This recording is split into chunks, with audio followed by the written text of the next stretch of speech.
Nurse friend, how are you doing? It is so good to see you again. I really hope this message finds you doing well.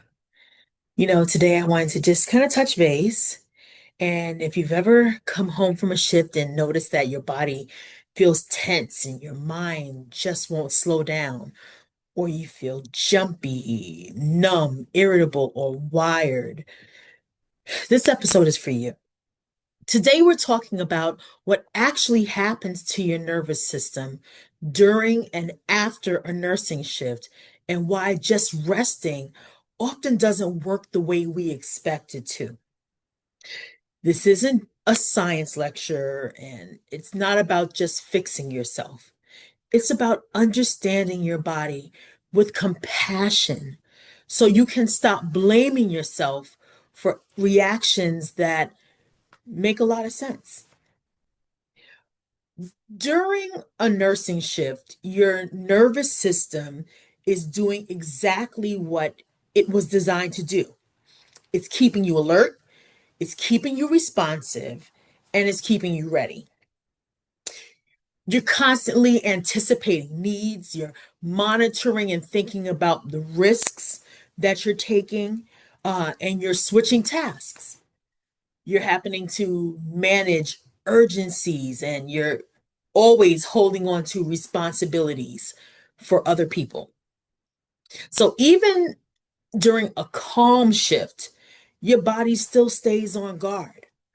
So it means that many nurses spend hours, sometimes days, really living in this heightened stress response.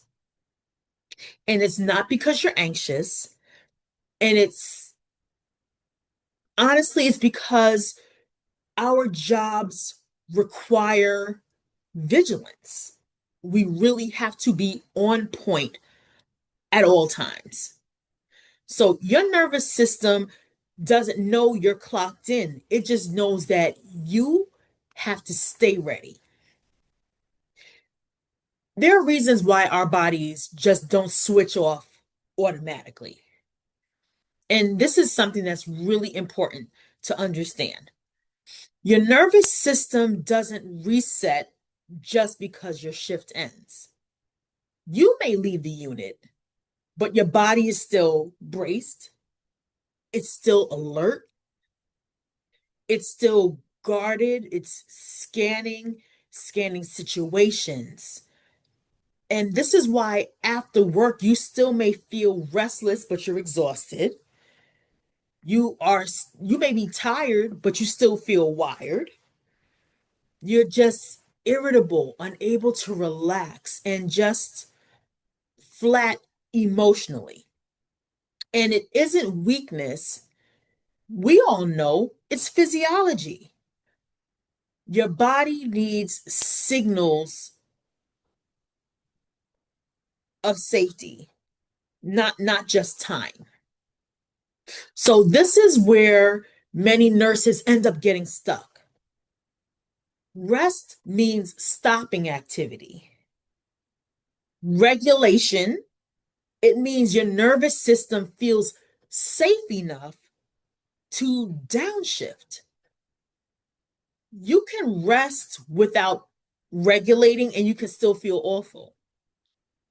That's like you lying on the couch, scrolling through your phone, sleep, but you wake up still feeling tense, or just sitting and your mind is still constantly racing. Those things, they may stop your movement physically, but they don't always calm your nervous system.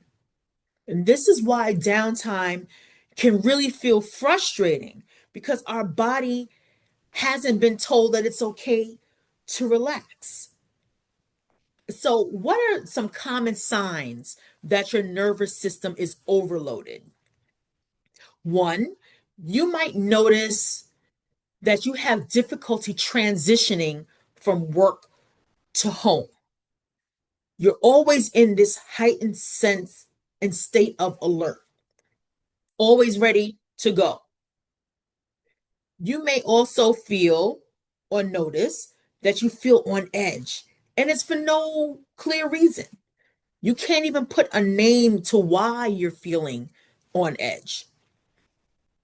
You may have sudden tears, just this emotional numbness where you just feel flat. You may feel like you have to have something constantly distracting you. You may even have trouble sleeping when you're exhausted. Have you ever been so exhausted that you just can't get to sleep? And none of this means that you're broken. It just means that your nervous system has been working overtime and it just hasn't been given any space to recalibrate.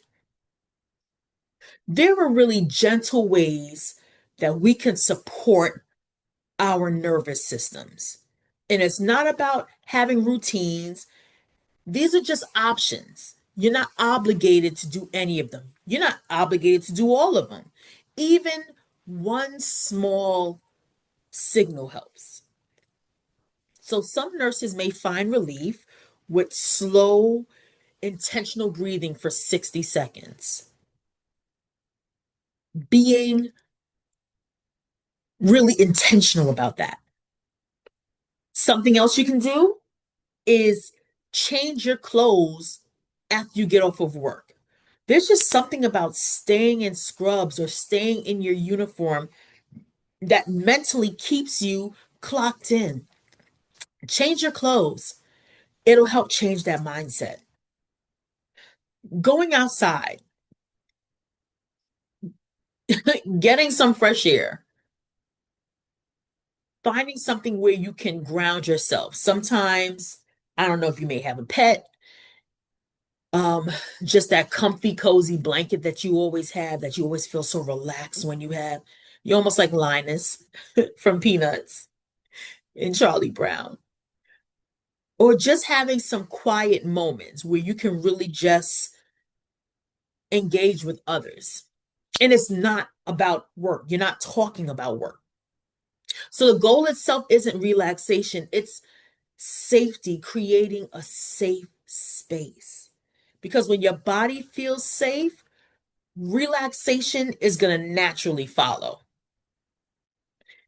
This is really important for burnout prevention because burnout isn't just emotional, it's really neurological. When your nervous system never gets a chance to reset, you find yourself more fatigued. Your patience starts to go away and dwindle. Even when you feel you should be compassionate, it feels harder to access that compassion. And joy just becomes an afterthought or just something that it's not even a place that you feel you can realistically get. So supporting your nervous system isn't just an indulgence, it really is preventative care. And we know how to educate others and speak about what preventative care needs to look like for them. We need to start to mirror and do that exact same thing for us. So don't wait until you're completely depleted to start listening to your body. If rest hasn't been working for you lately, it may not be because you're doing it wrong. It just may be because your nervous system is still in protection mode. So before you go, I'm going to leave you with this reflection. And remember, this is and always will be a safe space. What would you change if you treated your exhaustion with curiosity instead of judgment? Like trying to really feel and see what that is really all about. What is that exhaustion about? Not find yourself judging yourself, but really being curious about it. If you like, share in the comments. I want you to share in the comments. What does your body feel like after a shift? Or what helps you transition, even just a little? please understand, you're not failing at rest. It's just that your body has been working extremely hard. I really am glad that you're here. So please take these things to heart, and we're going to make these changes. Remember, even if it's one single step, we're doing this every day. So I will be back again tomorrow. So until then, friends, take care, be well, and I'll see you soon.